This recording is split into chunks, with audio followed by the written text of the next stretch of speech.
Happy Thursday, Cough Country citizens, and welcome to Cough Country News, your home for cannabis news. I'm Billo, and I will be your conductor on tonight's crazy train. So here's what we have for you tonight. One of the most important cannabis policy battles in modern American history is officially moving forward.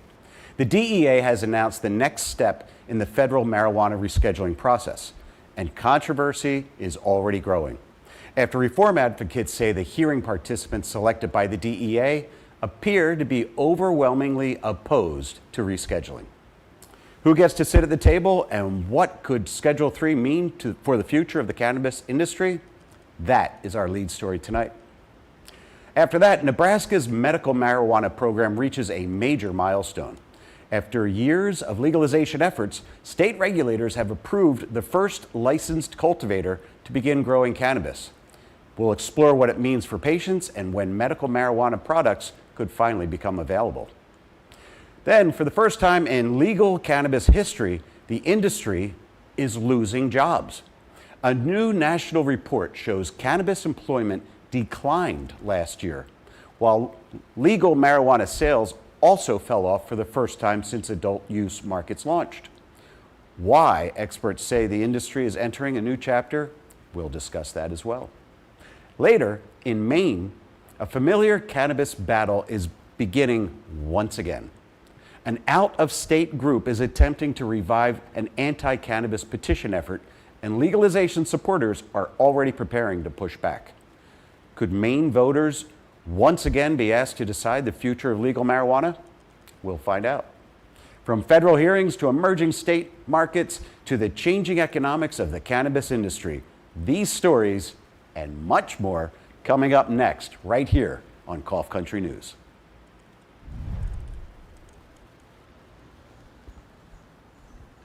I'm Rob Cantrell, and you're watching Cough Country TV right here, right now. This is it.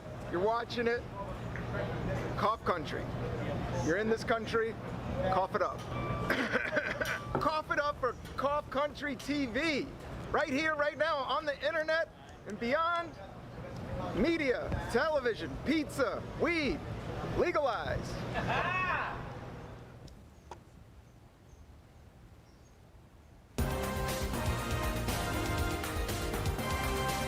No sticks, no seeds, just news. From the Cough Country News Desk, it's Billo with your cannabis news. Thank you, Anderson, for that introduction. Always appreciate it. Folks, just as a quick reminder, we are a small but emerging channel, and anything you can do to help would be greatly appreciated. So please, like, subscribe, hit the bell, tell a friend. We'll be forever grateful. Now, tonight's lead story. One of the most important cannabis policy battles in modern American history is officially moving forward. After months of delays, legal challenges, procedural disputes, and growing frustration throughout the cannabis industry, the Drug Enforcement Administration has issued a new order outlining the process for federal marijuana rescheduling hearings. And those hearings are expected to begin later this month.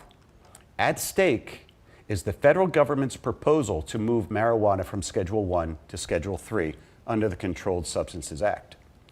If approved, it would represent the most significant change in federal cannabis policy in more than 50 years. The proposed change would not legalize marijuana federally, but it could dramatically impact medical research, business taxation, investment opportunities, and the future direction of federal cannabis policy. Now, for years, cannabis businesses, researchers, patients, and advocates have all pushed for changes to marijuana's Schedule I status. This is a classification that currently places cannabis in the same federal category as drugs like heroin and cocaine. Now, after a recommendation from the Department of Health and Human Services, the DEA is preparing to formally examine whether marijuana should be moved to Schedule III. And that's where the controversy begins. Because according to newly released documents, the DEA has selected 7 organizations and individuals to participate in the upcoming hearings. But critics quickly noticed something unusual. Every one of the selected participants has publicly opposed marijuana rescheduling. Among those chosen to participate are individuals and organizations that have historically argued against cannabis reform, against marijuana legalization, or against changes to federal scheduling policy. What critics say is missing are voices supporting rescheduling. Cannabis advocates argue that the hearing process should include experts, researchers, patients, industry representatives, and organizations that support reform. Instead, many are questioning why opponents appear to dominate the participant list. One of the most vocal critics has been NORML, the National Organization for the Reform of Marijuana Laws. Now, they say it was denied participation despite decades of involvement in cannabis policy discussions. NORML has formally asked the DEA to reconsider its request to participate in the hearings. The organization argues that excluding major reform groups creates an unbalanced process and could undermine public confidence in the proceedings. Supporters of reform say the issue isn't simply about who gets a seat at the table, it's about ensuring the federal government hears the complete range of perspectives. After all, millions of Americans now live in states where cannabis is legal.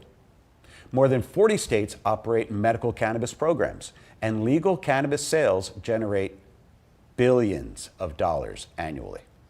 Yet, many industry leaders say the hearing process currently fails to reflect those realities. Meanwhile, supporters of the DEA's approach argue that administrative hearings are designed to evaluate evidence, not popularity. They say the process will allow expert testimony, scientific review, and legal arguments to be presented before any final decision is made. And they note that rescheduling remains under active federal review, meaning no final determination has been reached. But still, the timing couldn't be more significant. Federal marijuana rescheduling has become one of the most closely watched developments in the cannabis industry. Many operators believe Schedule III status could provide relief from IRS Section 280E, which is a tax provision that currently prevents cannabis businesses from taking standard business deductions. Others see rescheduling as a critical first step toward a broader federal reform, including expanding research, banking access, and eventually national cannabis policy modernization. But for now, the hearings are moving forward. The debate surrounding those hearings may be just as important as the testimony itself. Because before the federal government decides where marijuana belongs under the law, many advocates want answers to another question, and that is, who gets to participate in that decision? This is one of the most important cannabis hearings in modern history. We've got a participant list already drawing criticism and billions of dollars in potential industry impact hanging in the balance. As the hearings begin, the cannabis world will be watching, because what happens next could shape marijuana policy in America for decades to come. Now, after months of anticipation, Nebraska's medical marijuana program has reached a major milestone. State regulators have officially approved the first licensed medical marijuana cultivator to begin growing cannabis. Congratulations. The approval represents a significant step forward for Nebraska's emerging medical cannabis industry. For patients, it means the state's medical marijuana program is finally moving closer to providing locally grown products. And for industry operators, it marks the beginning of what many hope will become a fully functioning regulated market. Nebraska voters approved medical marijuana initiatives during the 2024 election. The measures received strong support from voters, making Nebraska one of the latest states to embrace medical cannabis reform. But turning voter appeal into a functioning industry has taken some time. Regulators have spent months developing rules, licensing procedures, compliance standards, and operational requirements. Like many newly legalized states, Nebraska has faced the challenge of building an industry from the ground up. And now, with cultivation officially authorized, the state has crossed one of its most important milestones. Before patients can purchase medical cannabis, products first need to be grown, processed, tested, and distributed throughout licensed channels. That process begins with cultivators. And state officials say this approval is the first step in creating a reliable supply chain for Nebraska patients. The approved company can now begin planting and cultivating cannabis under state regulations. However, patients will still need to wait before products become available. Growing cannabis is only one part of the process.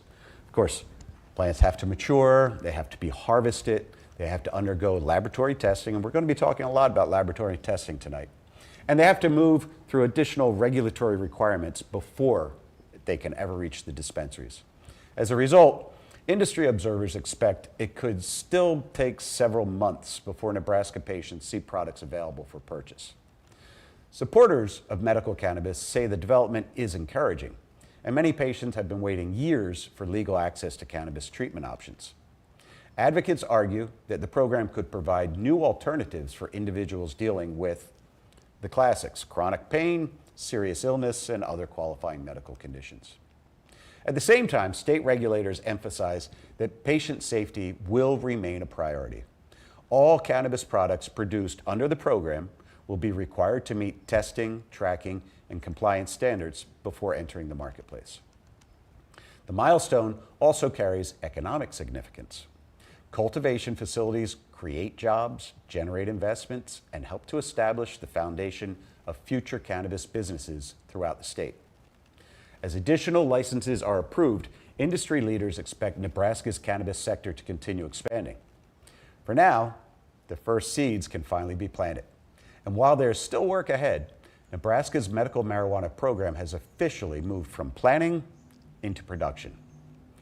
Cultivation licensing, growing facilities, and a major step toward bringing medical marijuana to patients across Nebraska. It's been years of debate and legalization votes and regulatory work, but Nebraska's medical cannabis industry is finally beginning to take root.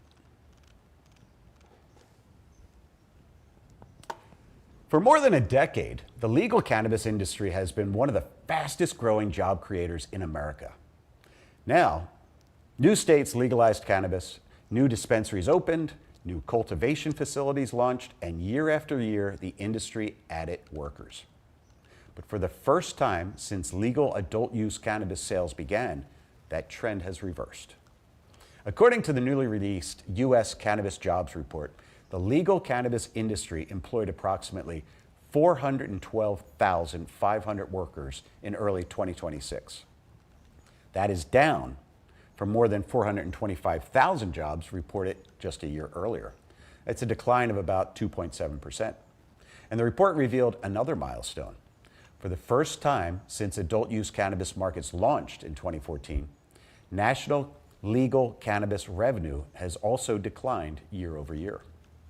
Industry analysts estimate legal cannabis sales totaled approximately $29.1 billion in 2025. That's lower than the previous year, ending the streak of continuous growth that had defined the industry for more than a decade. So the question is, what's happening?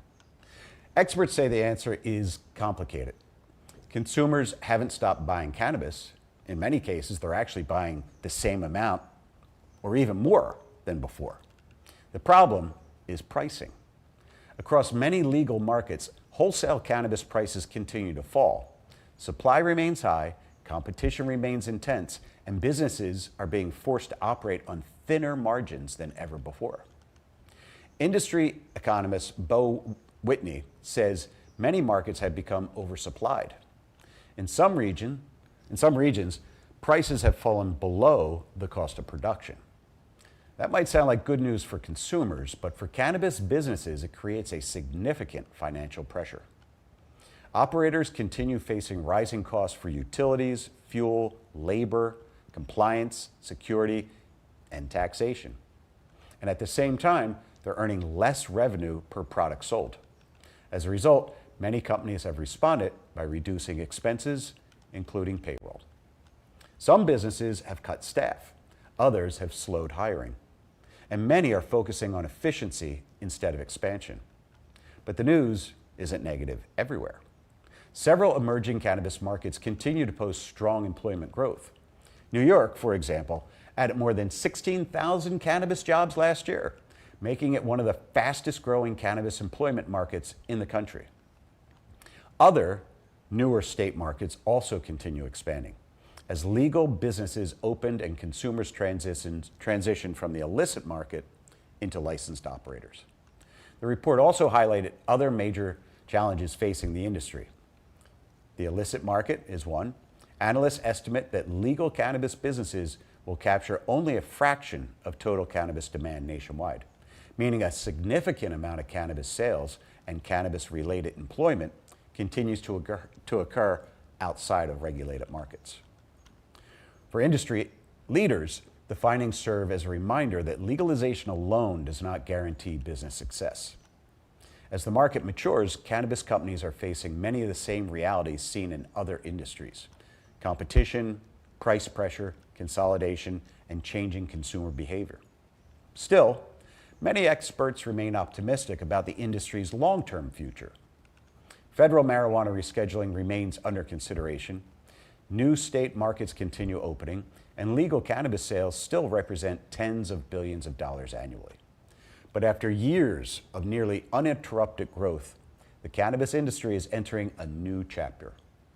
One where success may depend less upon rapid expansion and more upon sustainability. 412,000 jobs, $29 billion in sales, and for the first time in legal cannabis history, a year of contraction instead of growth. A sign that the cannabis industry is no longer just emerging, it's maturing. And with that maturity comes a new set of challenges.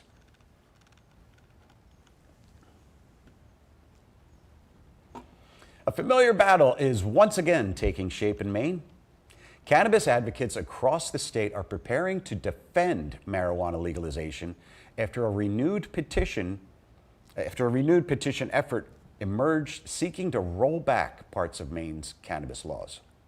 According to local organizers, an out-of-state group is attempting to revive an anti-cannabis petition campaign, bringing new attention to a debate many believed had already been settled by voters years ago. Maine voters approved adult use cannabis legalization in 2016. Since then, the state has developed a regulated cannabis industry that includes licensed cultivators, manufacturers, test facilities, and retail businesses operating throughout the state. Supporters say legalization has generated jobs, tax revenue, and economic opportunities for local communities. But opponents continue arguing that marijuana legalization has created public health, safety, and community concerns. The newly revived petition effort reportedly seeks to place cannabis policy back in front of voters. And while supporters of the initiative believe they can gather enough signatures to advance the proposal, local cannabis advocates say they're ready for another fight. Industry leaders and legalization supporters argue that Maine voters have already made their decision. They point out that the regulated market now supports businesses across the state while providing consumers with tested and regulated products. Many also argue that reversing legalization would create uncertainty for business owners, employees, investors, and communities that have become economically connected to the cannabis industry. One issue drawing particular attention is the involvement of organizations from outside of Maine. Some local advocates say decisions about Maine cannabis policy should be made by Maine residents, not outside groups attempting to influence state law. Supporters of the petition disagree, arguing that concerns about marijuana policy extend beyond state borders and deserve continued public debate. The development comes at a time when cannabis legalization remains politically active across the country. While some states continue expanding legal cannabis access, others are seeing renewed effort aimed at restricting, rolling back, or revisiting existing marijuana laws. As a result, many legalization advocates view Maine's latest petition effort as part of a broader national conversation about the future of cannabis policy. For now, the petition campaign remains in its early stages. Organizers must still gather the required signatures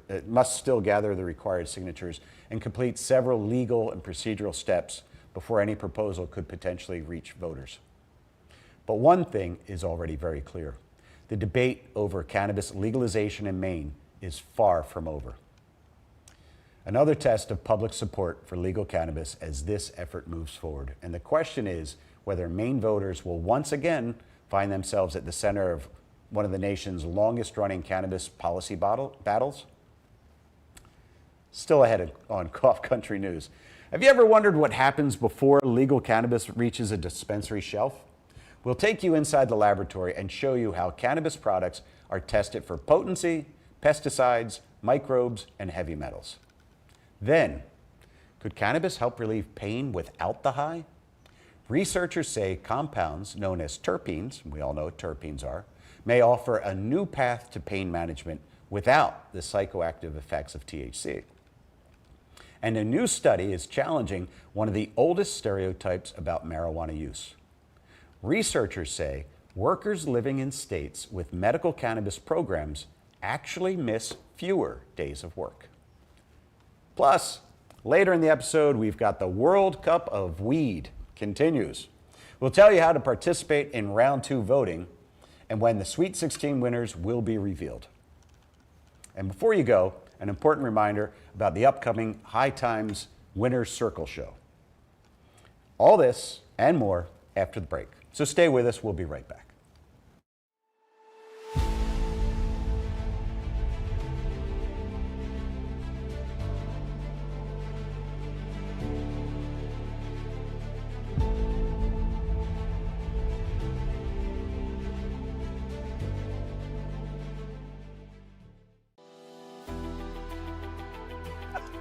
Is your cannabis company still using smoke signals to advertise? There's a better way.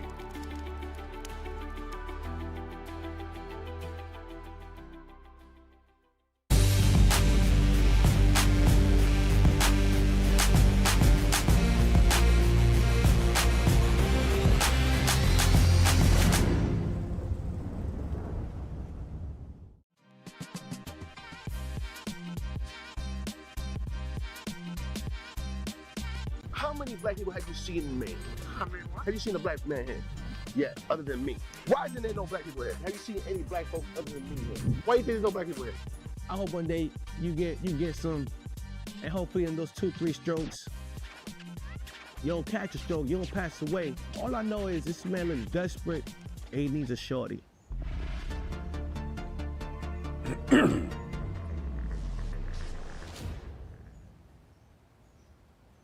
And welcome back. Folks, if you've ever wanted to take part in the show, we have an opportunity for you.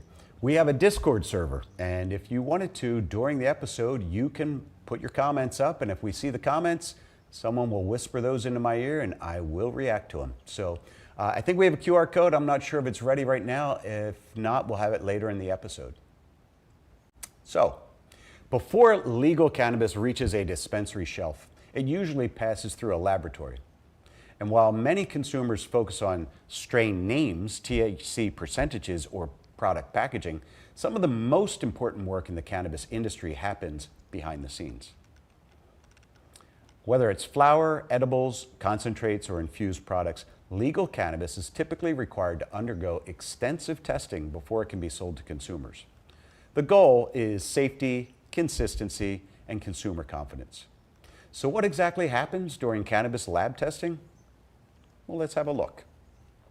One of the most common tests performed is potency testing. This determines the level of cannabinoids found in the product. Now, that includes compounds such as, obviously, THC, CBD, CBG, and other naturally occurring cannabinoids. Potency testing helps consumers to understand what's inside the product they're purchasing. And it helps to ensure that product labels accurately reflect cannabinoid content. For medical patients, accurate potency information can be especially important. Cannabis labs also screen for pesticides. Like any agricultural crop, cannabis can be exposed to insects, mold, fungi, and other threats during cultivation.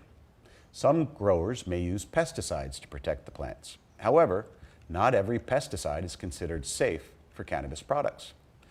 Testing laboratories check for a wide range of prohibited chemicals to ensure the product meets the state safety standards.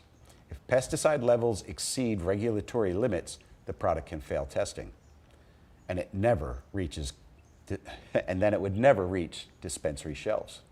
Another critical step is microbial testing.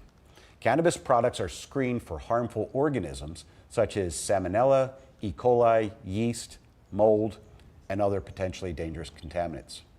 While some microbes are harmless, others represent a serious health risk, particularly for medical patients, older adults, and individuals with weakened immune systems. Testing helps to identify those risks before products ever reach consumers.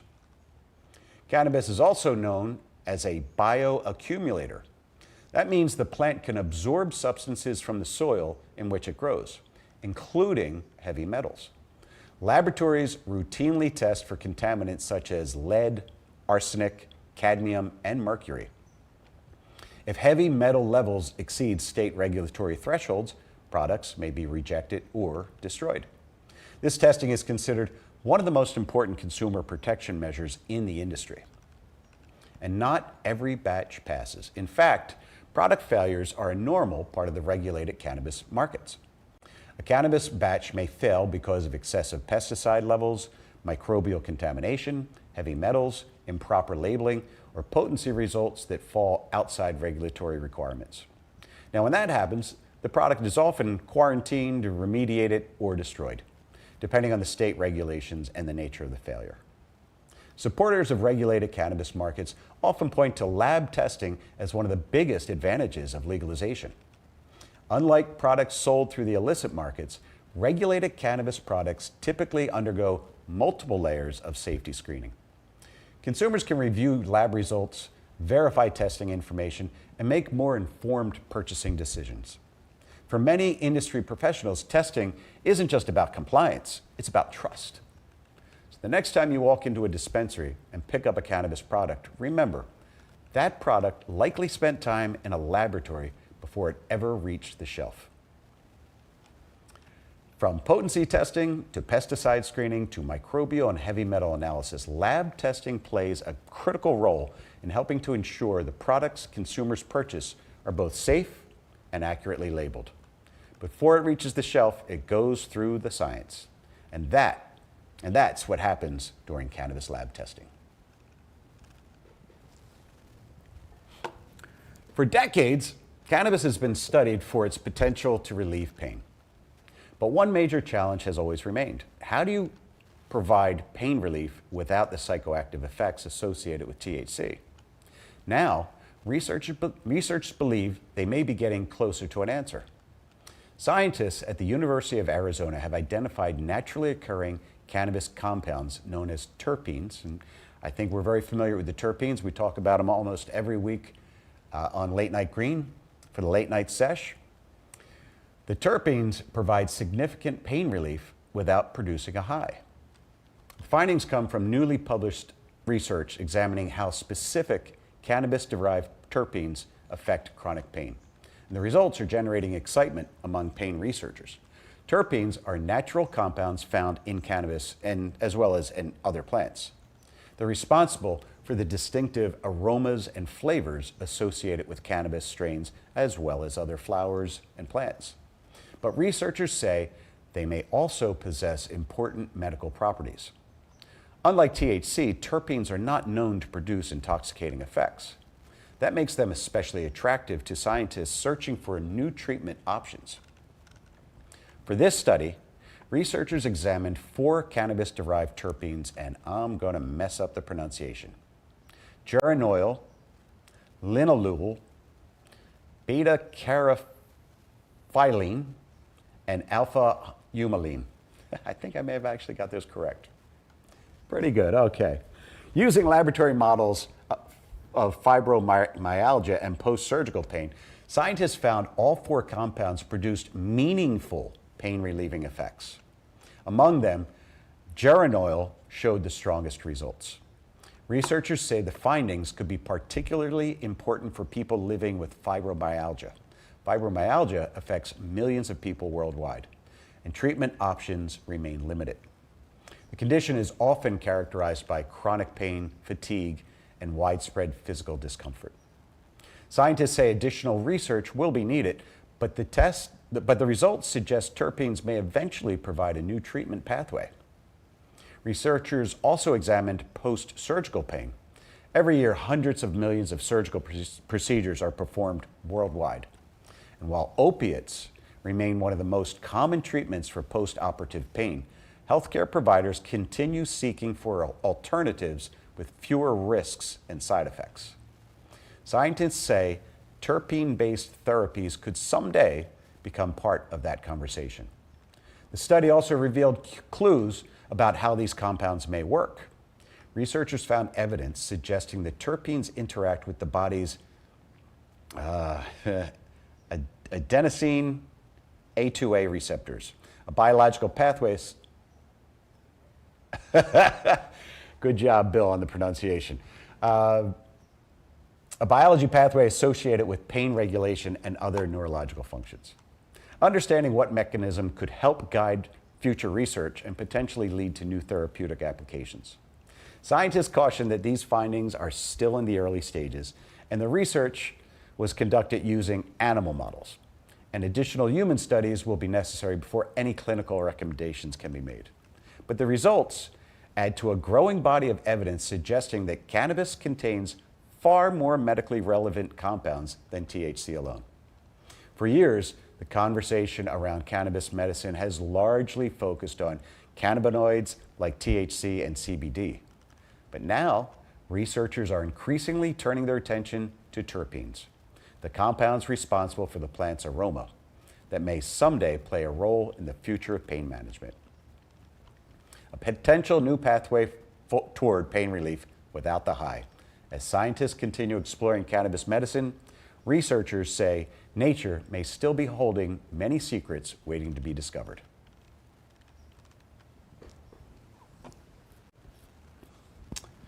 A new study is challenging one of the most common arguments made against medical cannabis, the claim that marijuana use makes workers less productive. According to newly published research, employees living in states with legal medical marijuana programs actually miss fewer days of work. And the effect appears to be strongest among workers in physically demanding jobs. Researchers examined employment and attendance data across the United States, looking at how workplace participation changed after states adopted medical cannabis programs. And what they found surprised many observers. Instead of increased absenteeism, the study found that workers in medical marijuana states generally took fewer days off from work. In some cases, the reduction was significant, particularly among employees working in manual labor occupations. Researchers believe one possible explanation involves pain management. Many physically demanding occupations place considerable strain on the body.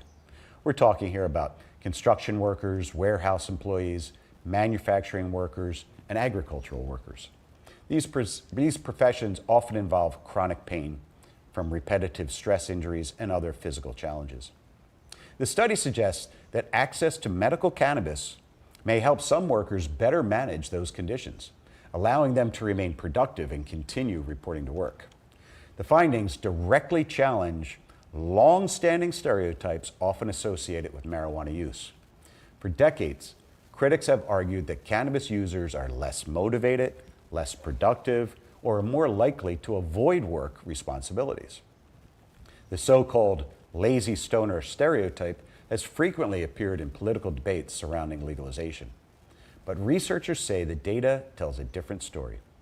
In this case, medical marijuana access was associated with improved workforce participation, not reduced participation. The study does not claim that cannabis automatically improves job performance, nor does it suggest marijuana is appropriate for every worker or every profession. Instead, researchers say the findings demonstrate that access to medical cannabis may provide meaningful benefits for certain patients dealing with chronic health conditions, particularly conditions involving pain, inflammation, and physical discomfort. The results arrive at a time when workplace cannabis policies continue evolving across the country. More than 40 states now operate medical marijuana programs, and many employers are reassessing policies involving off-duty cannabis use.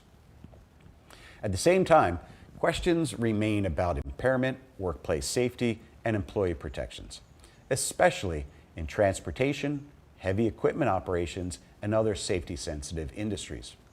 Supporters of medical cannabis say studies like this help shift the conversation away from outdated assumptions and towards evidence-based policy. But for many patients, medical cannabis is not about recreation. It's about symptom management, pain relief, and improved quality of life. And according to this latest research, possibly helping people to stay on the job. Talking about fewer missed workdays and a higher workforce participation, and another study that challenges the long-held assumptions about cannabis use in America. As legalization continues to expand, researchers say understanding how cannabis affects everyday life, including the workplace, will become increasingly important.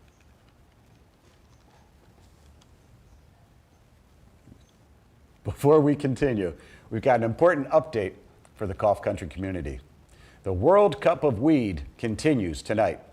And later, on Late Night Green, we will officially announce the winners from the Sweet 16 round. And that's not all. Round 2 voting officially begins tonight, and voting will stay open until July 2nd. If you want to cast your vote, you need to join the official Cough Country Discord server. Oh, is that our QR code over here? We just flashed up the QR code on your screen, so you can click it, get the link in the description. Once you're inside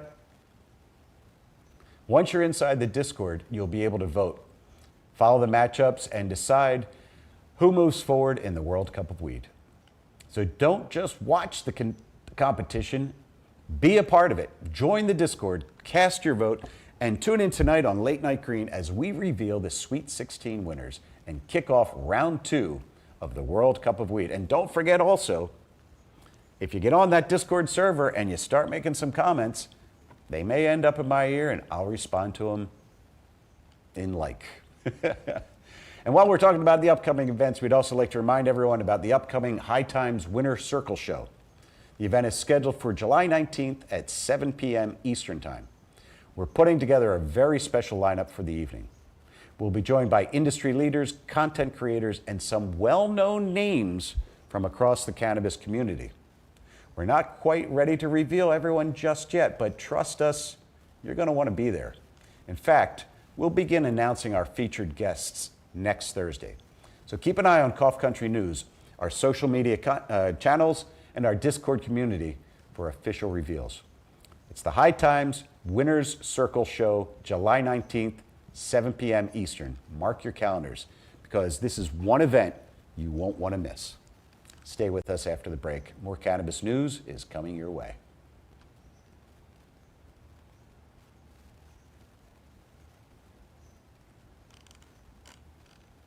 So if you can get into that Discord server, pop in some questions, pop in some comments. They'll come into my ear, and we can have a conversation. We can open this up.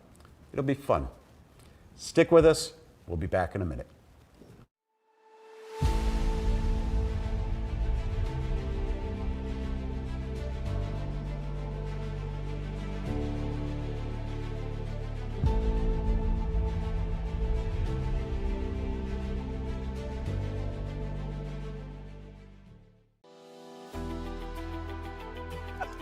Is your cannabis company still using smoke signals to advertise? There's a better way.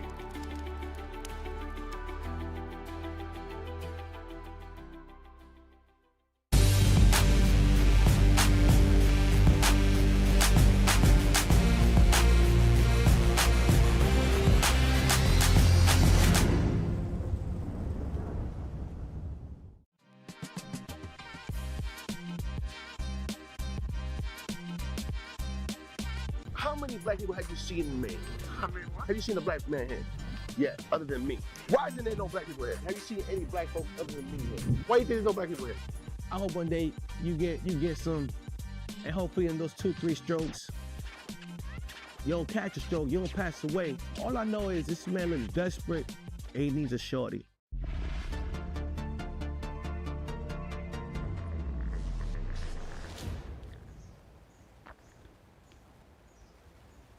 Welcome back. A new study is raising concerns about the relationship between cannabis and mental health.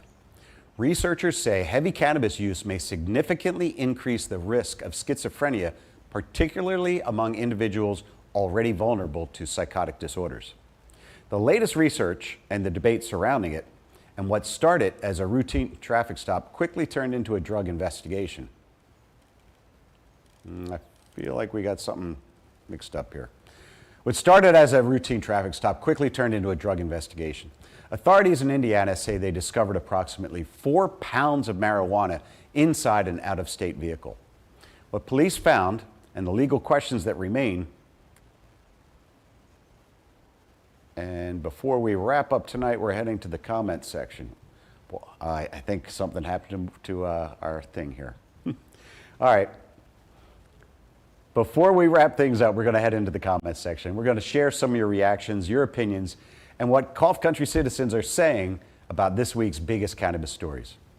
And this is all after the break, and we'll be right back, and we're right back now. So, a routine traffic stop in New York's Northway turned into a major marijuana bust. State police say troopers discovered approximately 300 pounds of marijuana inside a vehicle stopped last week in Saratoga County. According to investigators, the stop occurred on Interstate 87, commonly known as the Northway, near the town of Malta. Troopers say they initially pulled over the vehicle for multiple traffic violations, and what began as a routine enforcement stop quickly escalated. Police say a canine unit was deployed during the investigation, and after conducting a search of the vehicles, troopers allegedly discovered 6 large duffel bags. And inside those bags, authorities say they found approximately 300 pounds of marijuana. The driver, a 47-year-old man from, oh, you're kidding me, Schenectady, New York, was taken into custody at the scene. He's been charged with first-degree criminal possession of cannabis. According to New York law, the charge is classified as a felony. And for first-time offenders, it can carry a potential prison sentence of 1 to 3 years. Authorities have not yet disclosed where the marijuana originally originated or where it was being transported to. Investigators have also not announced whether any additional arrests are expected. The suspect was arraigned in Malta County Court and later released on his own recognizance, while the case proceeds through the legal system. The case serves as another reminder that while cannabis is legal for adult use in New York, large-scale transportation and possession activities remain subject to strict state regulations.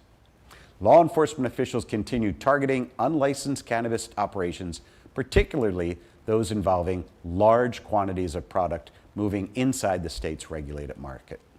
For now, the investigation remains ongoing, and authorities say additional details may be released as the case moves forward. 300 pounds of marijuana, and another reminder that even in legal cannabis states, unlicensed transportation of cannabis can still lead to serious criminal charges. A second traffic stop. What started as a routine traffic stop quickly turned into a felony drug investigation. Authorities, this time in Indiana, say they discovered more than 4 pounds of marijuana inside an out-of-state pickup truck. And now, 2 Ohio residents are facing criminal charges. According to the Danville Police Department, the incident occurred early Monday morning in Danville, Indiana.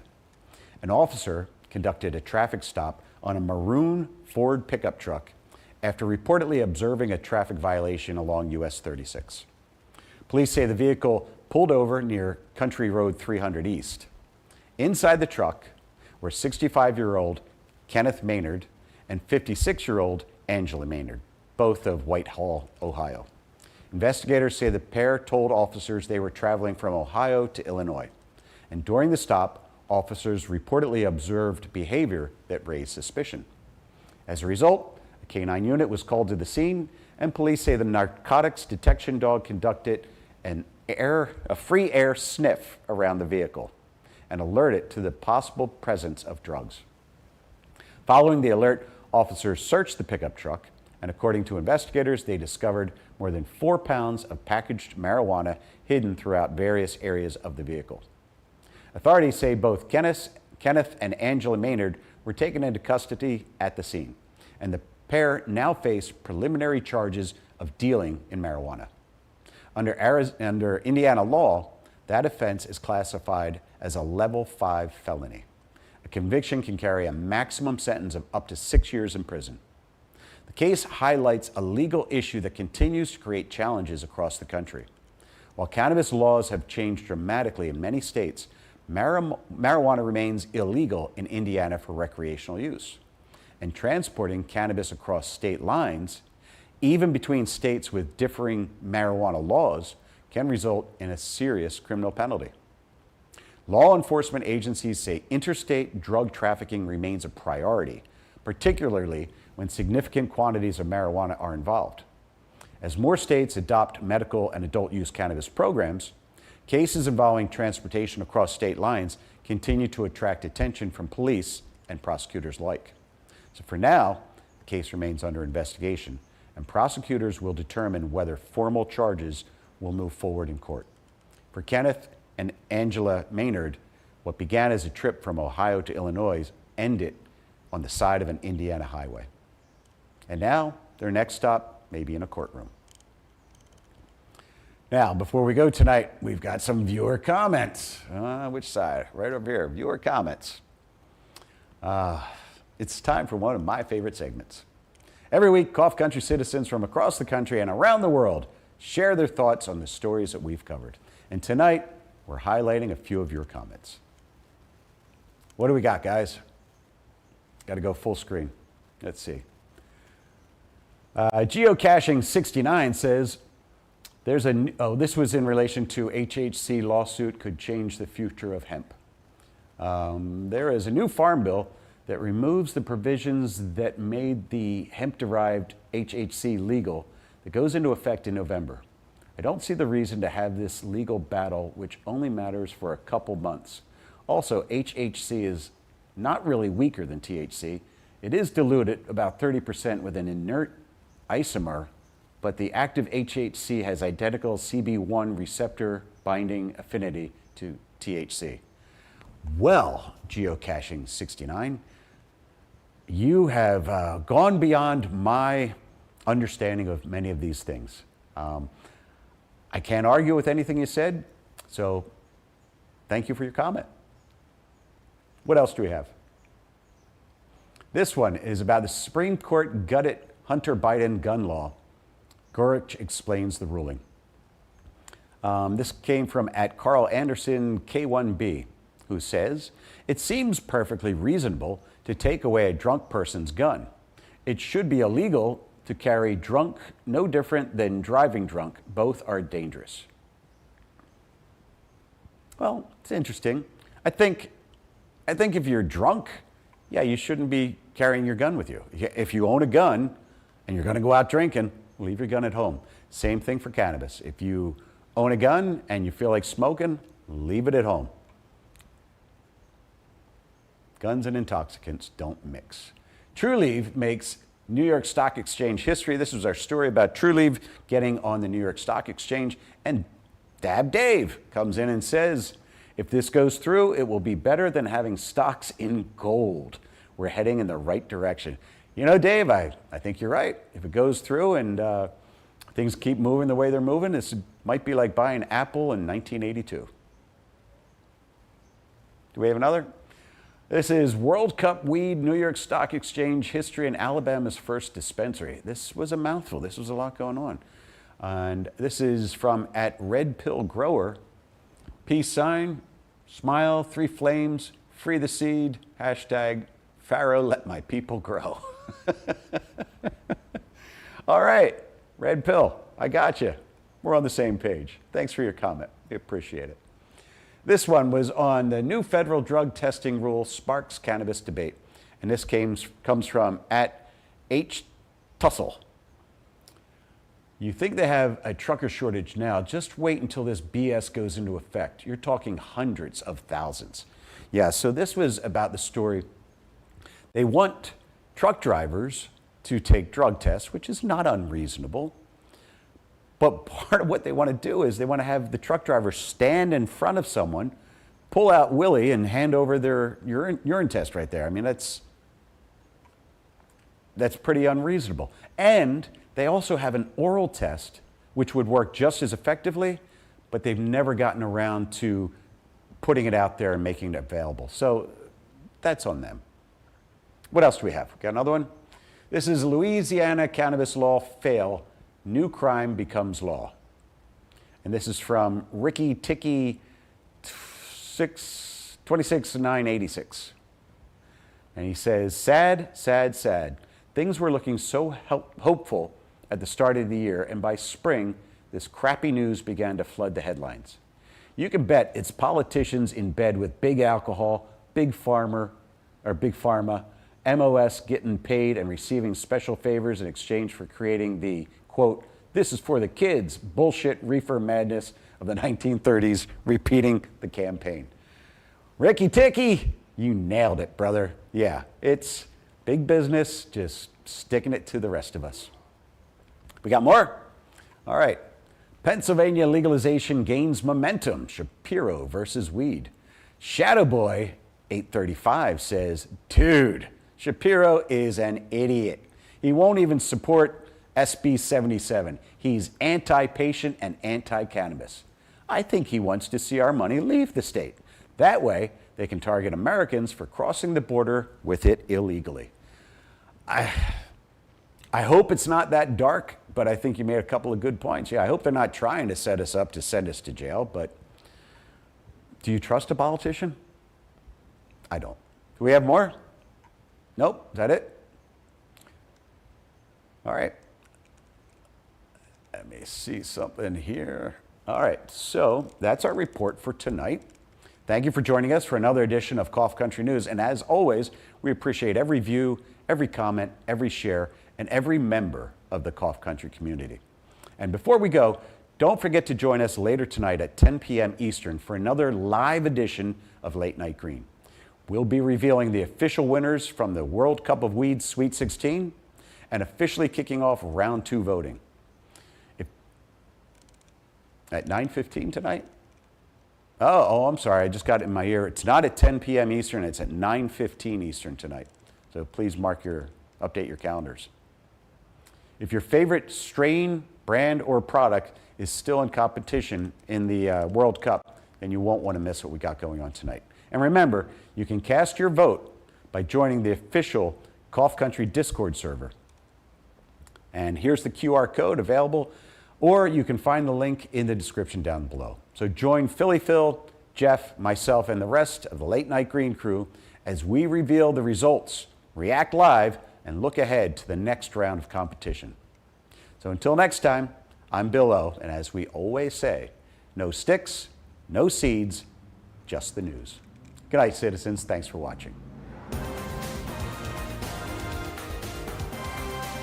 No sticks, no seeds, just news.